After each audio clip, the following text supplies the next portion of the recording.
بسم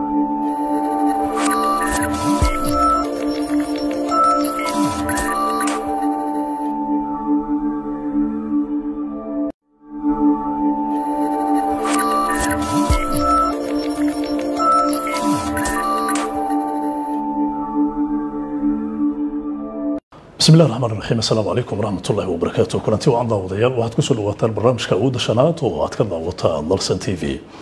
أود شنات ضبط كان وحمرتين وجا قدوميها قد جهرجلين تدور شوين كهير في ضلال محمد حسن ومركا سكال على دين برناء صحفي شن يتواصلوا ورجلها ومن هذا الصحافة كوش غيري قرار فربضان أيو كسبيي لأنك صحافة سجار أهرمها أبارها يبني آدني مضوانا شيكوينك وأوجع عليها. sidoo kale gudoomiyaha gudiga doorashooyinka maxamed xasan waa dhaqan jire oo dhaqanka inta saxaafadu uu ku jira in la mid ah ka shaqeynay aadna uga soo shaqeeyay hadda oo gudoomiyaha gudiga doorashooyinka oo dalka ayaa looga fadhiyaa in marxaladan dhanka doorashada uu ka gudbiyo gudoomiye farxad bay noo tahay inaad nala joogto ku soo dhawow barnaamijka awoodda shanaad aways waa dhawahay adiga iyo awoodda shanaad iyo daawadayaashaba waa idin salaamaya aad baad u mahadsan tahay barnaamijkeena wuxuu ka koobnaan doonaa ilaa 5 waaxood waan u kala jajabinay qaybta koowaad waxaad leedahay oo kaliya way jirtaa iyo ma jirto su'aalahaas kooban iyagoo faahfaahsan baan jabtarka labaad ugu tagi doonaa habka barnaamijku u samaysan yahay awoodda shanaad waliba uu kala gaar ka yahay warbaahinta Soomaalida weeyaan waxaan rajaynayaa su'aalaha inaad luuxi doonto dulqaad u yeelan doonto dhageystayaasha iyo daawadayaashana macluumaad waafiya ay ka heli doonaan howlaha gudiga qaybta koowaad ku soo dhaw barnaamijkeena waa jirtaa ima jirto 8 Febraayo ma cadda in doorasho aad ka hirgelinaysaan dalkan ma jirtaa way jirtaa inaan gaarsiin doono sidaan rajaynayno mas'uuliyadda doorashooyinka qayb ahaan hadda murashaxiinta iyo maamul goboleedyada Jubbaland ay dhalishan yihiin wax alla wixii ka dhashay oo dhibaato ah waxa dusha u ridanaya gudoomiyaha gudiga doorashooyinka oo adiga ah saam u jirtaa waa jirtaa ma jirto ma isaas uma jirto waya gudiga waxa xubna ka ah askar niisa ka tirsan iyo shaqaalaha dawladda ma jirtaa anigu hadda intaan ogahay ma jirto way aragnimadaada shaqadan doorashooyinka aad bay uga yar tahay intii laga rabay ma jirtaa mise ma jirto siyaasad markay noqoto nin siyaasad ka soo shaqeeyay maan ahayn ma jirtaa mise ma jirto mudane way jirtaa waya sida hadda aad wax ku wadaan haddaadan dib u eegis ku samaynina dalka dhibaatooyin ayaad u horseedi doontaan saama u jiraysaa mise uma jirto uma jirto أنا ما سنتها قيبت كود البرنامج كنا واجرتها يمجرت إسلا كوان وفعفاصا وأن رجينا جوابات كي سنة وأنا وجود بيننا برنامج كنا قيبتن سؤال وفعفاصا ينقلنا مركو هره بلسك كوبان إنه كورن واجباتك جودك الدور شوينك وسؤال هذا مهم أويس جودكان شرعية ديسا وحكتمد هشيسكي وذاك قرن لورن جري هشيسكي مداشة وذاك قرن 17 سبتمبر marka horena ka soo bilowday Dhuusamareeb 1 Dhuusamareeb 2 xamarna ku soo gabagaboobay labada aqal ee baarlamaanka iyo madaxweynaha jamhuuriyadda federaalka ay saxeexeen sidoo kale waxa horaantii soo saxeexay shanta madaxweyne ee maamul goboleedyada kaas marka wuxuu qeexayay in la dhiso 3 guddi guddigan oo ah hirgelinta doorashada heer federaal midka khilaafaadka oo sidii maxkamad u shaqeynaya iyo midka dawlad goboleedyada oo isagu ah mashiinkii fulinayay doorashada sida tirinta codadka araaji qabashada goobta codadka bixinaysa waxa soo dhan maamulay marka anaga ka awood ahaan waajibaadkeenu waa in aan fulino doorasho oo wadanka ka dhacda 2020 wayahay waxa la magacaabay guddigan November 4 maalmo kadib ama bil ku dhawaad kadibna waad isdoorateen gudoomiyaha lagu doortay dhowr jeer ayay mudane gudoomiyay dib uga dhacday doorashada waqtigooda idinkana horeysay adinka marka aad timaadeenna dib u dhac ku yimiday 23 December waxaad soo saartay jadwal oo aqalka sare loogu tartamayo sababtu maxay ahayd dib u dhacaasi keen waa su-aal aada u muhiima marka dhinac laga fiiriyo dib u dhicii hore annagu maanan lahayn hawshiisa iyo mas-uuliyaddiisa oo waktiga lagu jideeyey doorashadaas waktigeeda waxay ahayd madashii heshiiska ayaa waktigii hore ee qoraa lagu jideeyey marka taas macnaheed waxa weeye guddi dhisnaa ma jirin oo taladaa gaadhay taas mas-uuliyaddeeda ma lihideen 23 December maxaa dib uga dhacdeen jadwal baan soo saaray maalintaas jadwalka soo saaraynay waxaan ku salaynay awoodeenna iyo diyaargarowgeenna iyo inaan hadda qaban karno doorasho annagoo ka fiirinayna in habraacyadii nidaamyadii iyo wixii kale ee ku heeraysnaa in doorasho la galo ay noo dhammaystiran yihiin markaan taa xaqiijinay ayaan jadwalka sii daynay marka waxaa keenay inaan dib u dhacno waxaa jiray waad ogtahay khilaafyo laba maamul iyo dowladda federaalka u dhexeeya oo runtii guddigan ah wax ka sarreeya ayaa jiray marka sidaan saxaafadda ku soo saarayba nin ka mid ah madaxweynayaasha maamul goboleedyada ayaa codsi keenay marka sababta marka aan u dib ugu dhacnay waxa weeye annagoo fiirinayna ugu yaraan dee in wax xal la keeno annagu xalkan qayb ka nahay يعني قيب waxaan diidaynay mar walba inaan qayb ka noqono tafraaruq 23 December waxaan ugu dhawaaqnay inaan u aragnay inaan qaban karno doorashada oo wax walba ay diyaar inoo yihiin isla jumladaada adigu waxa ku jira hadana laba maamul goboleed inay dhaliila qabeen halka banaankan ay taageen murashaxiintii oo dadkii tartamaya ah hadana waxa leedahay waxaan dib ugu dhignay in la isu soo dhawaado bal iswaafaji labadaas oraa okay meesha iska waafaqayaan baan ku sheegayaa annaga mandatekeenu waa inaan doorasho qaban waa waajibaadkana saaran inaan soo saaro jadwal iyo waqti laakiin maamul goboleedyadu ma diidana in doorasho la qabto guddiyadana ma diidana heshiiskana ma diidana arrinta diidmadoodu waxay ku salaysan tahay wax annaga naga koreeya oo ah khilaaf u dhexeeya dowladda federaalka iyo iyaga labaduba waa labadii aan doorashooyinka u qabanaynay in marka ay mar walba xal jiray oo wax la raadinayayna waan ku rajo weynay laakiin maadaama inta haykalka ku wada jirtay ee maamul goboleedyada iyo dowladda federaalku ay ku midaysan yihiin heshiiska annaga waajib ay nagu tahay in jadwal soo saaro وبكل احترام شرحات هذا haddaad ogeyd annagaan aan ogeyn in laba maamul goboleed ay dhaliishan yihiin haddaad ogeyd in maamul goboleed walba oo 5 maamul goboleed laba magaalo ka mid ah lagu qabanayo doorashooyinka haddaad ogeyd in Kismaayo iyo Garbahaar iyo dood ka taagneed haddaad ogeyd in Jubbaland qudheeda tabashooyin ay jireen 23 doorashada qaban lahayd hadii madaxweynaha galmudug uusan oran lahayn dib noola dhigo maxay ahaan lahayd okay waa su'aalaad u qiimo badan laakiin saan ku sheegay maamuladan Jubbaland iyo Puntland ma diidana in doorasho la qabto waa isku raacsan waa la isku raacsan meelaha qaar heshiiskana kamaysan magaalada Garbahaar godo iyo waxa la isku haystaa guddiga doorashada laakiin guddiyadana muran kama qabaan muranku waa arrinta gobolka Gedo arrinta gobolka Gedo waa arrin annaga naga weyn ka guddi ahaan waa arrin u baahan xal siyaasadeed oo kore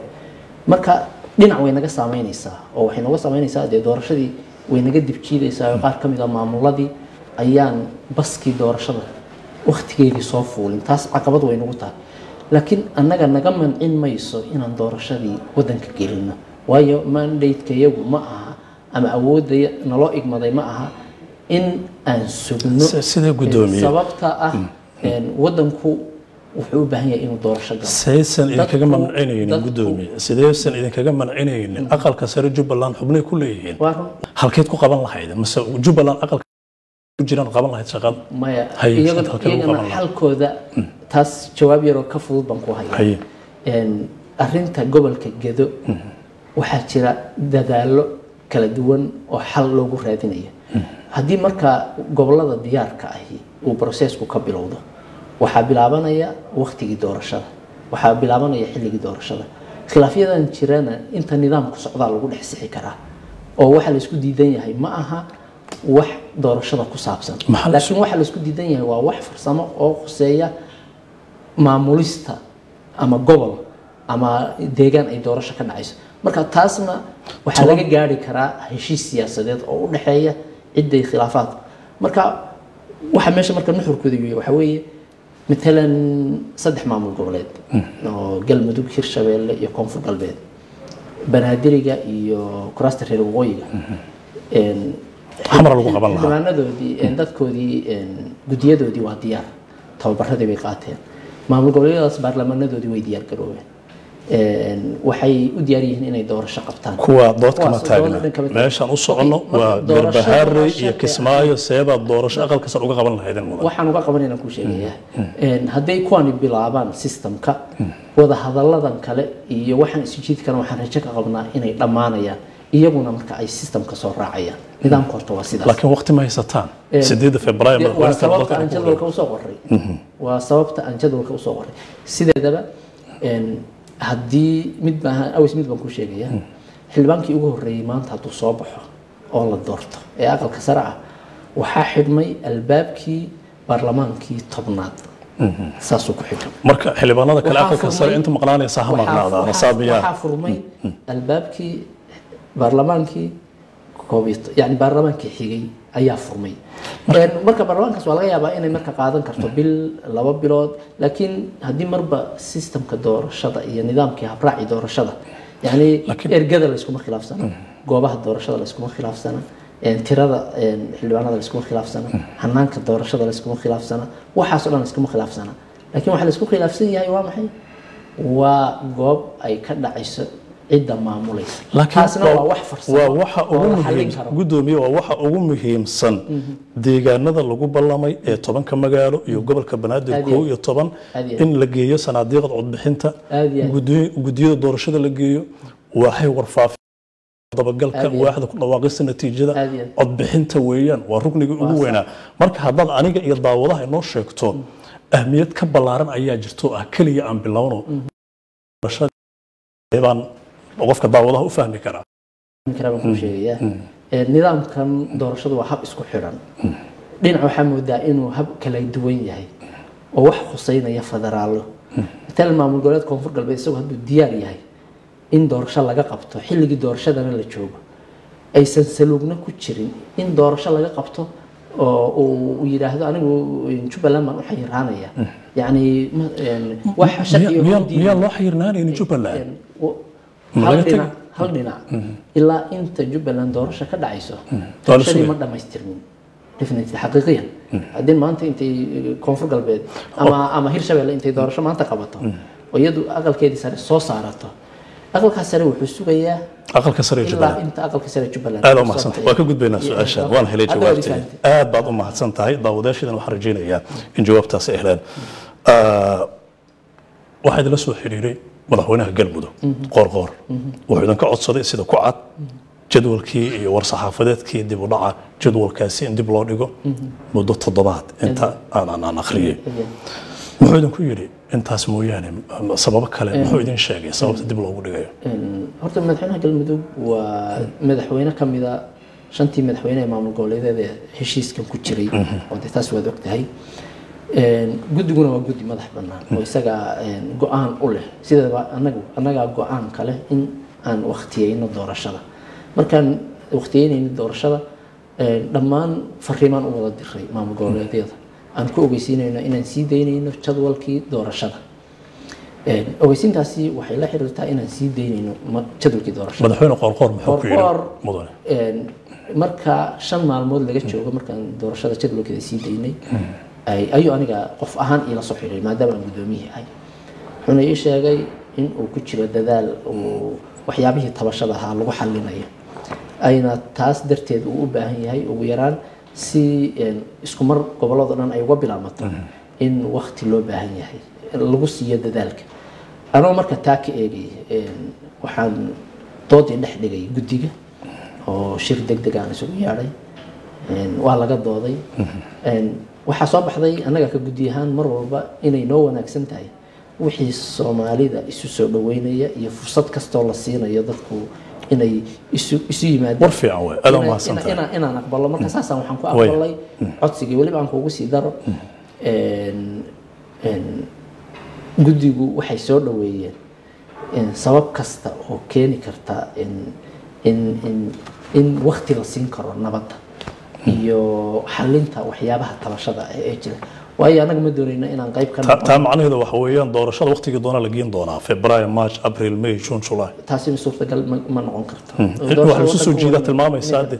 wax soo jeedistu waa waqti aad u kooban oo hadda badalada way imise ku egtaa dib looga dhici karin waqtigu noo qoran yahay 7 February 7 January in aqalka sare oo bilaabanayo saxaafadka sidaas ku qoran marka ma damaanad qaadaysaa in dib u dhac kale uusan imaanaynin 7 Janaayo anigu kallay horta wax aadan weli gacanta ku hayn hadda tiraado waa damaanad qaadaya adaa khalad ku jira laakiin go'aankii guddiga doorashada federaalka Soomaaliya miyaadan gacanta ku haynin guddiga annaga waxaan ka hadlayaa heshiis dhaca يعني هشيس دعادات أنا قاعد يقول ترى هذا من ضمانات قاعد يسأل هشيس دعاية وقتها كهر يعني ما ضمانات قاعد يكره لكن ده يرجع في عم باجي لكن waxaan ku weydiinay waa shaqadaada waxaan ku weydiinay January in aqalka sare lagu soo dhameynayo ma ضمانات أنا أساسا رجينا haddii dib u dhacdo ka war haddii dib oo Brito ama madaxweynaha koonfur galbeed ama Hirshabelle ay yiraahdo qorqorbood ka yeesheen dib loogu madaxweynaha federaalka madaxweynaha galmudug madaxweynaha koonfur galbeed midkii doona أي سياسية أنا عطسي ونوسو قد بين مركو أقبل حسان مايا عطسي قاسي قد يقو إساقا قوانك قاله وكفر إساقيا هدو لوچيقو أركو وح مانقلا أو أمدي يدفكي أدنع أنا حال بان ربنا إني دورش ده حال نقط مرة ربنا دورشة إني نقط دورشة ورير كنت أو بو إن كجودي أنا مرة ربنا وح عصب أو صومالي دو إسكون عضو أو كوكلا فوقات إن الأمر مرة بمركب وحان دونينا إن قيب كان نقولنا حلقة أساساً waxaan u tixgelinaynaa tala kasta oo siyaasigu ama dadka go'aanada leh ay noo soo gudbiyaan hadii aad ku qasban tihiin in xeer jajab aad ku shaqeysaan maxaad u soo saarteen jadwal isla dhaqangalkiisa aadan damaad qaadi karin waa su'aal wanaagsan xeer jajabku mar walba danta haddaad u aragto inay ku jirto ummadda waad ku khasban tahay waayo heshiiska laftigiisa wuxuu ahaa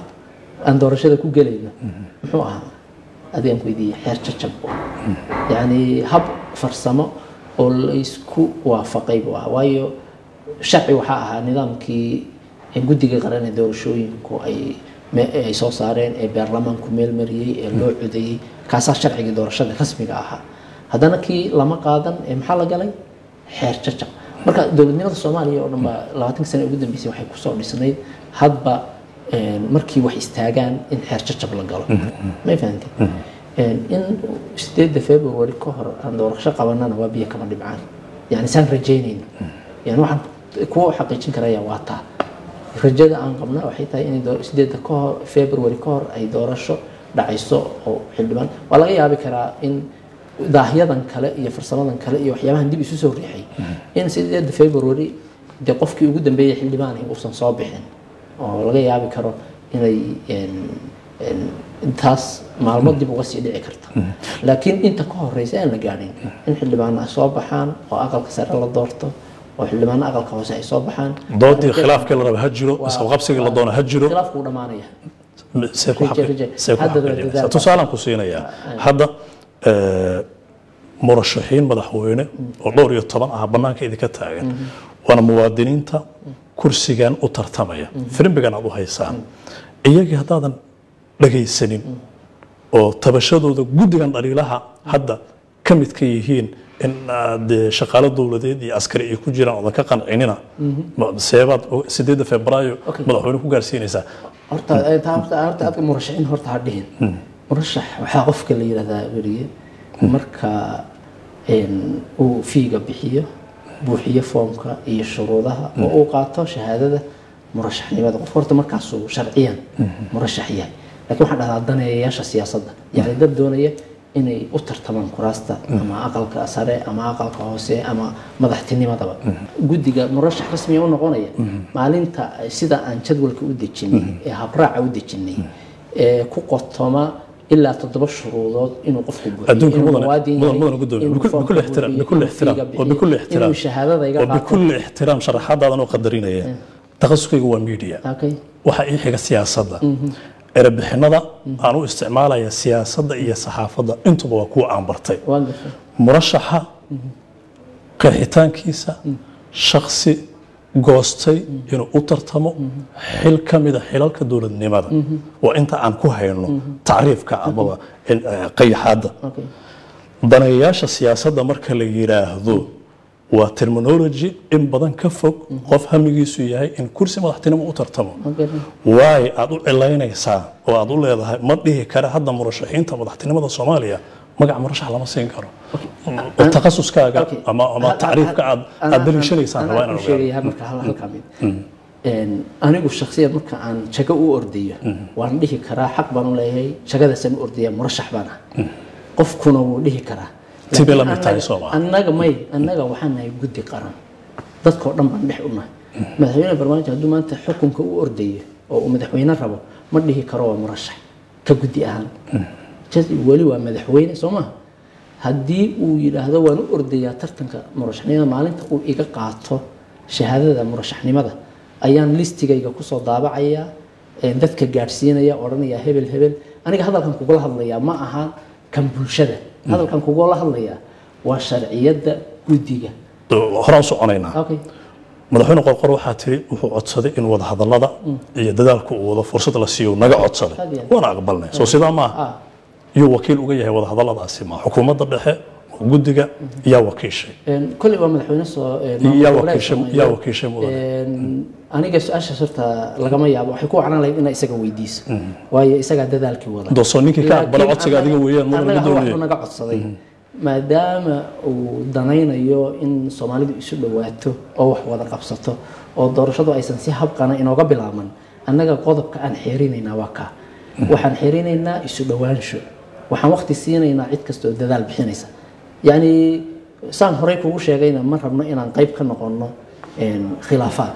ma rabno inaan wax cusub oo dadku ku kala tagaan aan sameeyno marka cid kasta oo tiraahdo war darishad baan haynaa dhow oo wax lagu xalinayo inaan waa waajibaad qaran oo nasaaran sharcigeennayna ku qorantay wax kasta oo dan u ah dadka in guddigu uu qayb ka yahay laakiin ka waran qofka aad ka aqbasheen codsigaasi oo madaxweynaha galmudug ah dad ba aaminsan inuu yahay furaha dowladda dhexe ama federaalka ee maamul goboleedyada ama siyaasadda doorashooyinka in wakiil uga yahay xukuumadda dhexe qofkaas aaminsan inay iska weydiisay ku canta maxaad jawaab siin lahayd qofkaas maadaama fursad uusan u helin waraysigan inuu kusoo horfariisto horta waxaan uga jawaabi karin dee horta qoor anigu ma ihi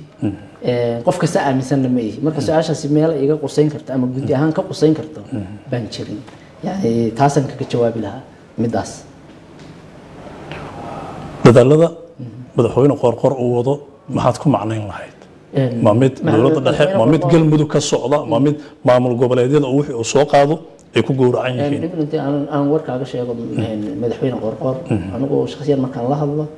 nin aad hadallada nabadeed ugu dhiiran weeye nin jecel weeye in dadku isu dhowaadaan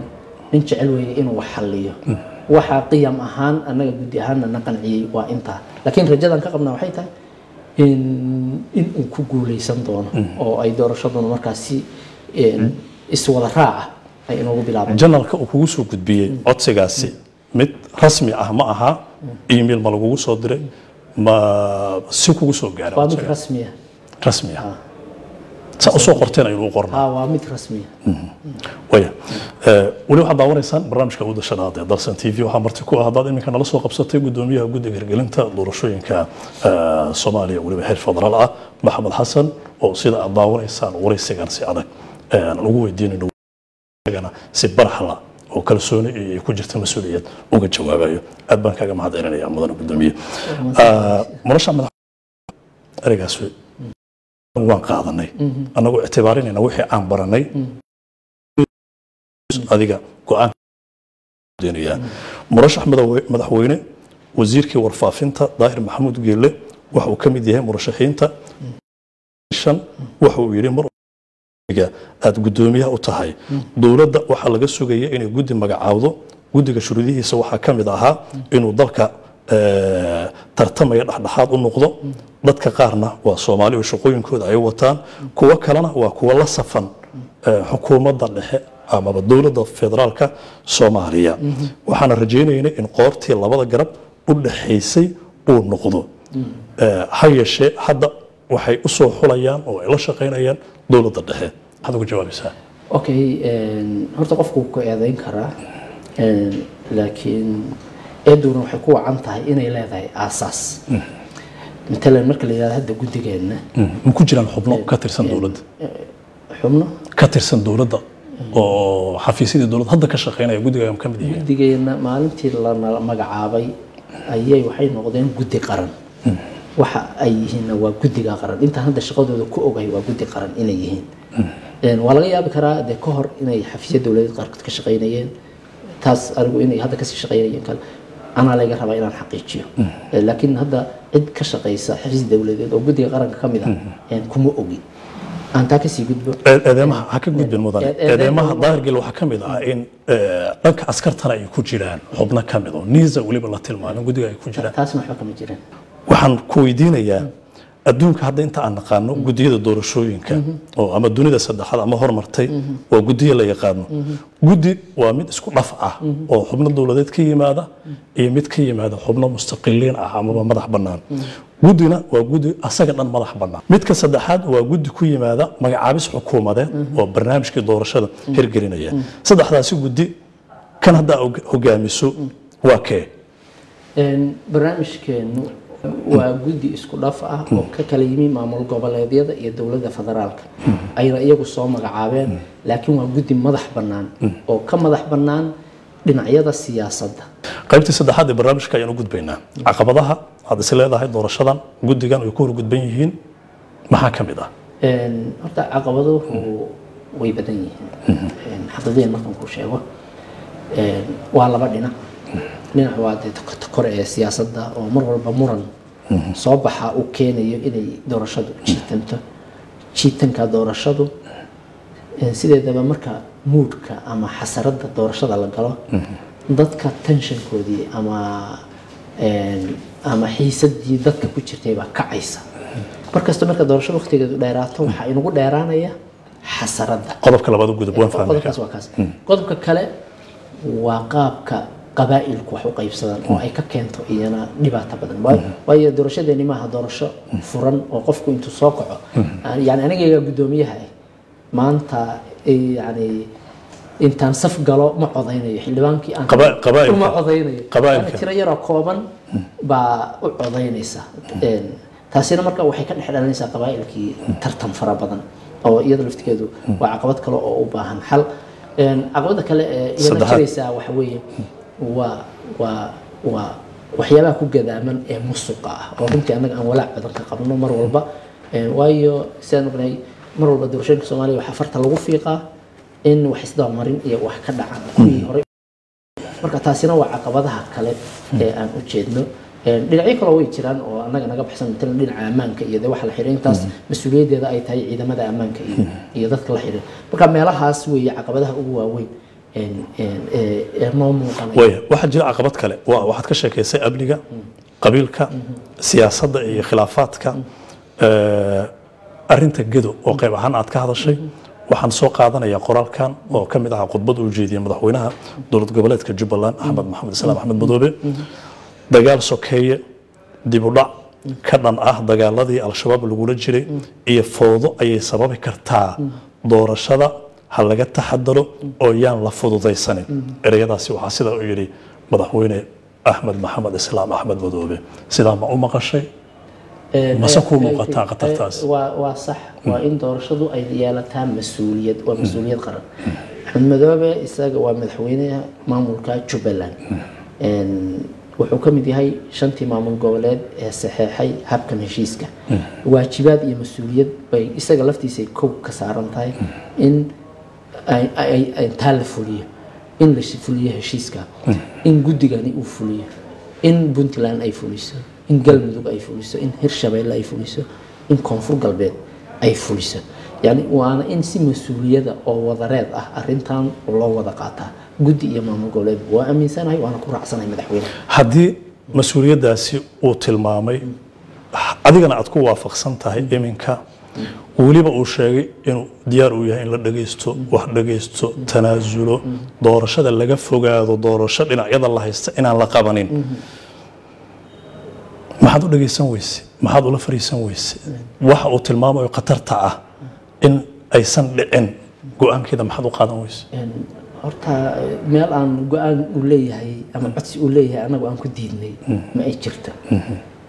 saan aan qoorba u dhageysanay baan diyaar u nahay madaxweyne kasta oo goboleed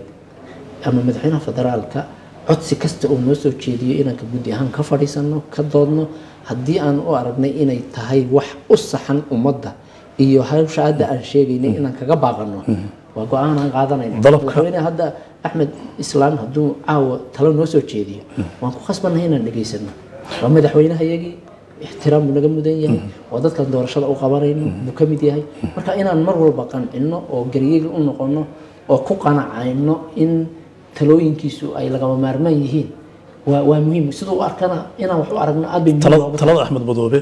warbaahinta uu la wadaagay shirkii siyaasadda Soomaaliya lagu taageeray Muqdisho ka dhacay inuu ka jeediyay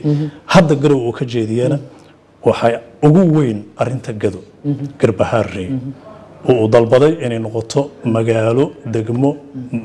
ka tirsan maamulka Jubbaland dowladana ay ku wareejiso loogana dambeeyo doorashadan ay ka dhacdo intaas ma waxa xaqiijin kartaa Axmed Madoobe Axmed Madoobe waxaan xaqiijinayaa inuu isagu Jubbaland maamulo oo mas'uul ka yahay intaas waa cid isku haysataa ma jirto laakiin gado wuxuu aaminsan yahay Axmed Madoobe in gacantiisa laga farmaroojiyo dowladaysan ka oo dowladda Jubbaland aysan ka arrimin aad bay su'aashaasi muhiim u tahay wuxuu xaqiijinaysaa in Garbaharey doorashada uu ku qabanayo Axmed Madoobe horta inuu ku qabto waajib isagay ku tahayba laakiin sharcigeeba qorayay inuu ku qabanayo wuxuu ka cabanayo waa inaysan gacantiisa ku jirin maamul ahaan lagu wareejiyo su'aasha markii ugu horeysay ku sheegay khilaafkaasi waa mid annaga naga sareeya waxay u baahan tahay in dida ay ka dhaxayso ay ka wada hadlaan oo ay noo xaqiijiyaan in doorashadaas meesha ay ka dhacdo laakiin gudoomiye waa dhageysanayna iyo talooyinkiisan qaadanayna iyo wax xalinayna iyo way naga sareysaa sabab soo waafajinaysa waxay soo waafaqaysaa midna waa mid doorashada la xiriirta iyo qabashadeeda oo madaxweyne Axmed Islaan wax kasto doorashada ku saabsan iyo hanaankeeda taladiisa xaq buu noogu leeyahay waana dhageysanayna laakiin arinta gedo waa arin guddiga ka koreysa siyaasad ahaan ka koreysa una baahan in dadka ay ka dhaxaysay kore iyagu ay ka heshiiyaan meesha aan taaganahay waxa hadii uu yiri doorasho aan loo dhameystirnayn oo wada ogol ahayn dhibaato ka imaanaysa adigana aad leedahay waa arin naga sareysa miyaysan qatar ka imaan karin doorashada gudoomiyaha ka tahay laakiin doorashada waa la isla ogol yahay يا اسلام أحمد مذوبي أحمد محمد إسلام أحمد مذوبي رياضة أم أخينا يوحى كم إذا هاي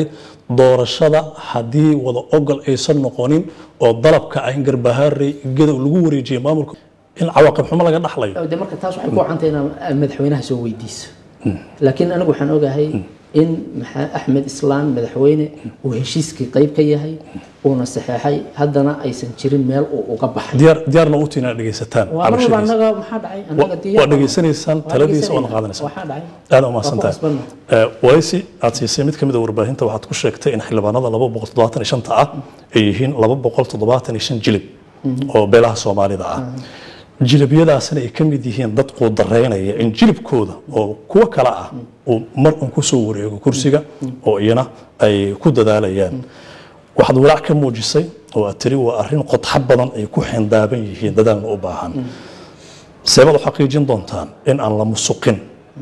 oo isdaba marsiin iyo ku shubasho doorashada 275 xildhibaan aysan saameyn ku yeelan أول شرط هو سؤال آدم مهمة. هذا واحد مودينا قلبي جاي كوتشرت. سي حنون يجوها يسو أرين تعسي. لو بقولي صدقات إن الشنطة حلبان أقل كهوسة. وكل دورنا يو هب قبيل هب شفو. سيدو كل كنت أنا أفرت أقل كسر إذا قلت كودو وهب قبيل. كو سيدو دورنا. وكي يعني حلبان إذا نوردن وهب قبيل وحلو صدورنا. waxa marka walaaca aanu uga qabaya waxay tahay 20 sano ugu dambeeyay waxa sameysmay 20 sano ugu dambeeyay siyaasadeen waxay ku qotantay wax qaybsi qabiil oo ah 4.5 Soomaa waxa marka reerihii u qaybsadeen jilbo intii dhowr jilbo isku bahayba hal kursi bay heleen qabaa'ilka qaarkood waxay sameysteen dhaqan siyaasadeed mesela inagu waxaan naqaanay oo xeer dhaqameed loo oran jiray si taalamida marka qabaa'il ba waxay u sameysteen xeer dhaqameed siyaasadeed xeer dhaqameedkaas marka wuxuu keenay adiga jilibkaaga inuu sanadkan leeyahay jilibka kalena sanadkan leeyahay laakiin taasi ma aysan baajin qanacsanaan la'aanta qabaa'ilka gaar oo waxa dhici karta qabaa'ilka tirada badan inay isku koobaan kuraasta iyagoo ka tegaya kuwa yaray laakiin anaga waxaan u xaqiijinaynaa oo shabraaca doorashada ku qoran waxay tahay in guddiyadan siidka ee maamul goboleedka iyo kormeerayaasha guddigan heer federaal ee goobta jooga ay hubiyaan ergooyinka 101 in ay ka wada tirsan yihiin jilibada isla leh kursiga oo jilibkii yaraa iyo kii badnaa midna aan laga tegin yani qorshaha anaga noo degsan waa ka isaan ku xaqiijinaynaa waa sidaa wayahay su'aalihii way jirtaa iyo ma jirto waxa ka mid ahaa in warjire dhaqan jire qalin jire aad ahayd 15 sano muddo ah guddiga doorashada ayaad soo gashay waxa lagu doortay gudoomiyaha guddiga doorashada way aragnimadaada inta aan ka akhriyay taariikhdaada ama waxbarashada oo cilmiga teknolojiyada aad baratay takhasuska ka mid ahayd kuma jirto way aragnimo dhanka siyaasadda iyo doorashooyinka ah sabab kugu fududaatay inaad noqoto gudoomiyaha guddiga doorashooyinka horta waa su'aal la yaab leh way weydiisay laakiin si aan kugu jawaabiyaa jirta waxaan ka shaqaynayay dhowr toban sano soo dhaafay dhaqanka iyo arrimaha bulshada waxaan aad u fahmay xiriirka bulshada Soomaalida si isu saaran yahay qaabkooy isu diidaan qaab khilaafyadooda u samaysmaan qaabka iyaga xal isugu keeno yani qofka arrimaha bulshada ka shaqeeya waa qofka ugu xog ogaalsan siyaasad waxaan ogahay habka xanaf keeni kara ee dadka loo kala eriyi karo waxaan ogahay habka aan xanaf keeni karin ee dadka la isugu wadi karo intaasba waxa ay bartay 12 sano oo aan arrimaha bulshada aan ka shaqeynayay yani مثلا xarun dhaqan oo jaan la yiraahdo Nairobi ku taal ayaa baan agaasimo ka ahaa sanado badan toddobaad walba intaas oo doodood oo barnaamijyo ah oo bulshada iyo waxyaabaha ku xeeran ah baan agaasimay oo ka ahaa qofka hagaya oo maalin walba ajenda anaga hogaankayaan ku jirin laakiin siyaasadda bulshada way yar tahay qof iga aqoon ramaanta waxa la hagayana waa bulsho aqli ahaan ma aha inaan kursi imaado oo kursi siyaasadeed fadhiisto laakiin haddaan arrimihii bulshada ka dhex shaqeeyo oo dhinacyo badan oo nabadeeda heshiisiinteeda khilaafyadeeda cilmi baaristeeda waxa horta wax laga fahmaa waa taa taasoo ah sida bulshada Soomaalidu ay u dhisan tahay waxaasina waa waxyaabaha aan isleeyahay ugu yaraan hadda waxay iga caawinayaan in aan wax badan dhageysto in aan wax badan raadiyo in guddigana uu u shaqeeyo sidii guddiga noqon kara guddi dhexdhexaad waxyaabaha siinaya kalsoonida intaan kugu filan tahay marka la eego xaddiga shaqadaada doorasho aan ognahay in dunida maanta takhasus ay tahay in statistics iyo maxaan ku iraahdaa average la qiimeeyo siyaasadda caalamiga la dejiyo dunida takhasusi ay ka dhigayaan ma kugu filan tahay inta aad sheegtay hal jawaab ka bixinaya anigu gudoomiyaan ahay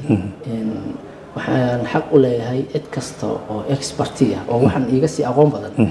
inaan soo hayr garaysan karo inaan keensan karo oo la taliyan yeelanay yani guddiga waxaa ka mid ah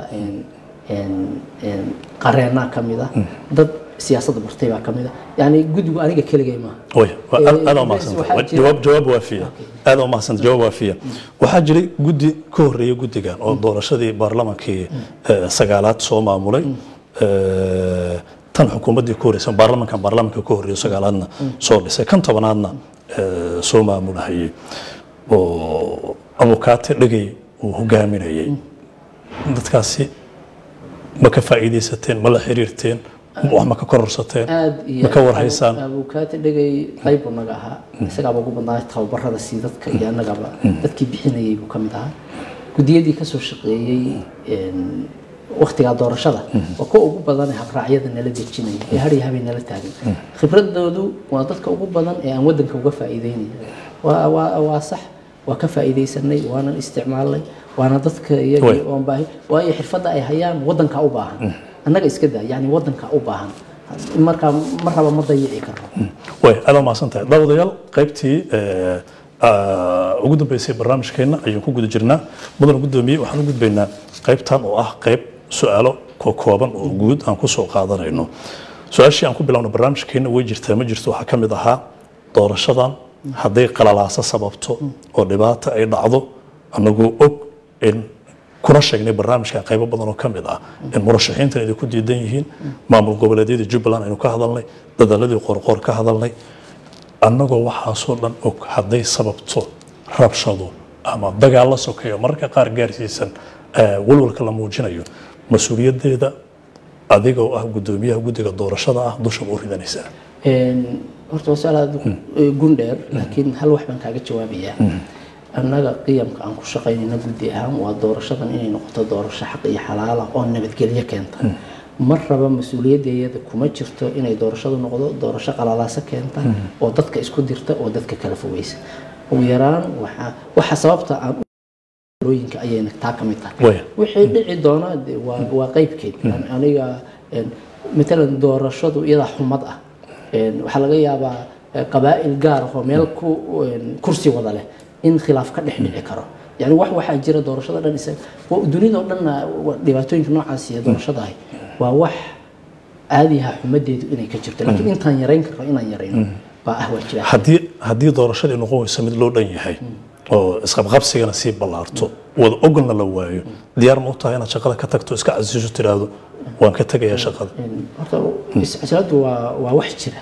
laakiin qofka wuxuu iscasilaa maalinta uu ku fashilmo inuu shaqadan qabto shaqada qaranka ee la igmaday hadday siday tahay inuu gudan waayo xaq baa laygu leeyahay inaan iscasilo cabsi kama qabataa waraysaad bixisay waxaa ku jiray oraah ahayd waxaan ka shaqaynaynaa wada ogol Soomaali wada jirta isku xiran muuqaal wanaagsan leh nabad inay wax ku xaqiijiso diyaar u ah mucaaradka cabashadoodana qaarkood waan la xiriiray oo waan wada hadalnay yar la hadasho mucaaradka kamid ah murashaxiinta hebel ku dhaw laakiin ficlan waa dhihi kartaa 7 ilaa 8 kamid ah murashaxiinta ugu tunka weyn aan ku leeyahay يعني markaan ku leeyahay musharaxiinta qof caadi ah sidii baan hadda kula hadlay yani public sida bulshadu ay ogtahay yani aniga shakhsi ahaan ula xiriiray la hadlay mar walbana waxaan maxaad ku tiri dabcan in aan anagu gudinahay dhexdhexaadnahay wixii kasto tabasho ay qabaanna aan diyaar u nahay ma ka gudoomeen ma ka aqbaleen ismaana fahmi waayeen haddana ma isfahmina ما اسفهم درنا ما بدنا نجح جبتنا تاسن كوبا وح علده أنا إن نجح نحشر لنا عياقاسي ما جرت وحنا استعماله يا أديك سنة يا إلهي جورك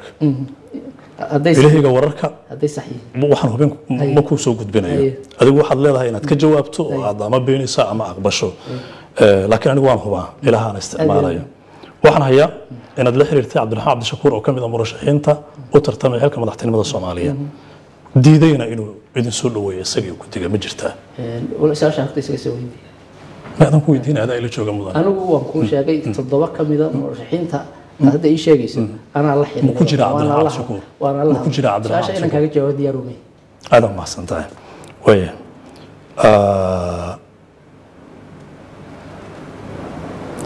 jadwalka soo saarteen 23 December ee aad ugu dhawaaqdeen doorashada aqalka sare waxa idinku kalifay walaac beesha caalamka iyo dhaqaalihii inaadan ka heli karina si beesha caalamka u xaqiiqsato inay daacad idinka tahay qabashada doorashadan aad ugu muujisaan dhaqaalana aad uga heshaan ayaad jadwalka u soo saarteen ma jirtaa maya jadwalka waxaan u soo saaray inay tahay waajibaadkii naloo igmaday ee aan u dhisanahay ayna tahay xuquuq sharci oo aan u jiro inaan jadwal soo saaro doorasho way aqalka sare ilaa iminka wax isu diiwaan geliyay ma jiraan oo xildhibaanada markaan si rasmi ah u ogaano listigooda ayaan taa shaacin karaa maxaad nala wadaagi kartaa iminka maxaad nala wadaagi kartaa mudan hadda waxba kulama wadaagi karo dhaqaalaha doorashada aad u haysaan 40 milyan ayaa dalbateen dawladda maxay haysaa hadda oo doorashada doorashadu dawladda iyo deeq bixiyaasha ayay mas'uuliyadooda saaran tahay marka waxay ku wacantay inaad dawladda weydiiso mudan cid wax dhaqan gelinaysa oo la rabo go'aanka doorashada inay dhaqan geliso waa adiga waxaad u baahan tihiin waa dhaqaale oo Soomaaliya maanta isku filnaansho ma gaarin miyaysan ahayn su'aashan qofkii ugu habboonaa la weydiin lahaa inaad adiga tahay ma aniga hal wax baan iga weydiin kartaa in dawladdu ay noo hayso maaliyadii loogu talagalay doorashada intaasna waxaan kaaga sheegi karaa in dawladdu ay noo hayso wixii maaliyada ee doorashada lagu hirgelin lahaa mudan gudoomiye aad baad u mahadsantahay daawadayaal intaan ku soo gabagabeynaya barnaamijkeenii awoodda shanaad oo marti ku ahaa gudoomiyaha guddiga hirgelinta doorashooyinka heer federaal maxamed xasan ciro oo sida aad daawateen barnaamijkan aynu dhinacyo badan oo la xiriira doorashada wax uga weydiinay aad baad ugu mahadsantihiin la socodka barnaamijkeena intaynu dib ugu kulmeyno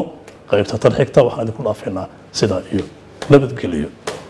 Premier Wallet waa application cusub oo uu ku keenay Premier Bank faa'iidooyinka Premier Wallet waxaa ka mid ah waad iska diiwaangelin kartaa adigoo jooga goobtaada dadkaan account-ka ku lahayn bangiga Premier waa ay iska diiwaangelin karaan Premier Wallet dukaamada iyo ganacsiyada kala duwan ayaad wax uga iibsan kartaa lacagaha waxbarashada caafimaadka korontada ayaad ku bixin kartaa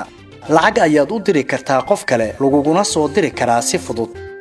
account-kaaga iyo Mastercard-kaaga Premier Bank ayaad ku xiran kartaa kana maamulan kartaa